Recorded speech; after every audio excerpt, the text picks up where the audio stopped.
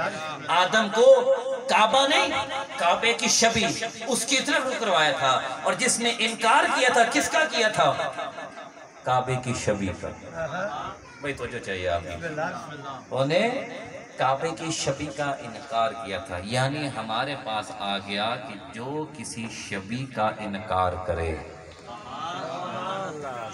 میں شاید زیادہ جلدی کا چلے آسانی کر دیتا ہوں تاکہ میرے بچے بھی سمجھ سکے. اب شیطان کو پہچاننا آسان نہیں ہے، کوئی مشکل کام نہیں ہے، بڑا آسان کام ہے. یہ مجلس اعزا ہو رہی ہے، انشاءاللہ اس کے بعد میرے دوسرے بھائی بھی پڑھیں گے. پڑھنے کے بعد دوسری مجالس میں زیارات بھی برآمد ہوتی ہیں. شیطان کو پہچاننا چاہتے ہیں نا میرے بچوں؟ فارمولہ دے کے جا رہا ہوں. اپنے گھر میں ایک چھوٹا سا لکڑی کا ڈنڈا لیجئے، اس کو پاک کیجئے، اس پہ کالا کپڑا جھاڑ دیجئے، اوپر ایک پنجہ لگا دیجئے، عباس کا نام لکھ دیجئے، اور لے کے جا کے چوک میں کھڑے ہو جائیے اور کہنا کہ عباس کے علم کی شبیہ ہے. جو دیکھ کے تعظیم سے جھکتا جائے سمجھنا رحمان کے ماننے والا ہے، جس کا چہرہ جلتا جائے سمجھنا شیطان کا ماننے والا ہے. ماشاءاللہ. یا علی. یہ شبیہ فیصلہ کرے کون کس کا ماننے والا ہے، اور یہ فیصلہ پہلے دن سے ہوا، یہ آج کا فیصلہ نہیں ہے. تو لہذا اس نے شبیہ کا انکار کیا. حضرت آدم کی تعظیم نہیں کی. کیوں؟ اس میں محمد والے محمد کا نور چمک رہا تھا. پروردگار اب ہم آگے، اب دور آگے ہے، منطق کا، میڈیا کا دور ہے. عقلی دلائل مانگی جاتے ہیں، نقلی کی باتیں ختم ہو گئی ہیں. نقلی لکھنے والے کو کہتے ہیں، جو لکھی ہوئی روایت ہوتی ہے. چاہے نقلی بھی بہت ساری ہیں لیکن یہاں سے مراد نہیں ہے. اب وقت آ گیا ہر کوئی کہتا ہے کہ آغا صاحب ہمیں کوئی عقلی دلیل دیں. کتابوں میں تو بہت ساری ضعیف روایتیں بھی ہیں. اب ہر بندہ نہ ضعیف نہ احسن نہ متحسن کی طرف جا سکتا ہے. اب تو عقلی دلیل چاہیے. اچھا، عقلی دلیل میں نے اس دن مجلس میں عرض کی. پھر وہی جملہ تذکر میں بہت سارے لوگ ایسے جو نہیں تھے. جب جناب میسر میں تمار کو ابن زیاد نے بلایا تھا نا اور کہا تھا کہ علی کی محبت کو چھوڑ دو، وہاں میسم نے عقلی دلیل دی تھی. ابن زیاد نے کہا تیری میں جان بخش دیتا ہوں تو علی کی محبت دل سے نکال دے. جو منطق کی دلیل میسم نے وہاں دی تھی، آج کل سارے منطقی حیران بیٹھے ہیں. وہ جن کی کلمہ علی کی عداوت میں چلتی تھی ان کے منہ ٹوٹ گئے ہیں، اس کا جواب نہیں دے سکے ہیں.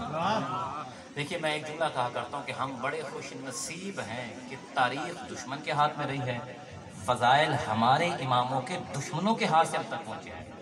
شیعہ تاریخ کوئی بھی نہیں ہے، بڑی ذمہ داری سے گفتگو کر رہا ہوں. ساری تاریخیں ہمارے پاس ہمارے مخالفین سے ہوتے ہوئے آئی ہیں، لیکن تاریخ میں مخالفین کے قلم بھی چلتے رہے ہیں، مورخ بکتے بھی رہے ہیں، بکتے بھی رہے ہیں.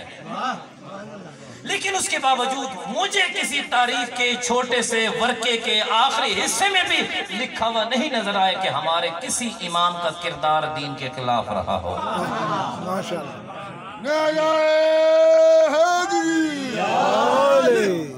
نہیں رہا ہوگا، کوئی نہیں لکھ سکا. زندانوں میں قید رکھا ہے، گرفتاریاں کی ہیں، نظر بندیاں کی ہیں، لیکن یہ داغ ہمارے کسی امام کے اوپر نہیں لگ سکا. تو میسم نے ابن زیاد کے سامنے کھڑے ہو کے کہا تھا، ابن زیاد تو کہتا ہے اپنے دل سے علی کی محبت نکال دے. میں نکال دیتا ہوں، میں چھوڑ دیتا ہوں علی کا. جو پریشان ہو گیا ان کے لطف آئے گا اگلے جملے پہ، میں چھوڑ دیتا ہوں علی کو. ابن زیاد تیرے پہ فیصلہ چھوڑا، میں علی کو چھوڑ دیتا ہوں. علی کے بعد کوئی ایسا گھر دکھا جو علی سے زیادہ افضل ہو.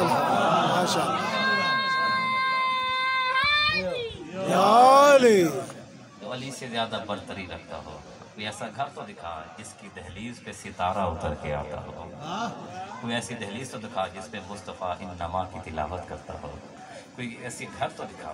بس اگلے آگے بڑھوں گا. دیکھیے آج ہر کوئی جنت میں لے جانے کی باتیں کر رہا ہے، کیونکہ میں نجف میں ہوتا ہوں. مولا نے اپنے قدموں میں جگہ دی ہے اور مولا ذمہ داریاں ادا کرنے کی توفیق عطا فرمائے.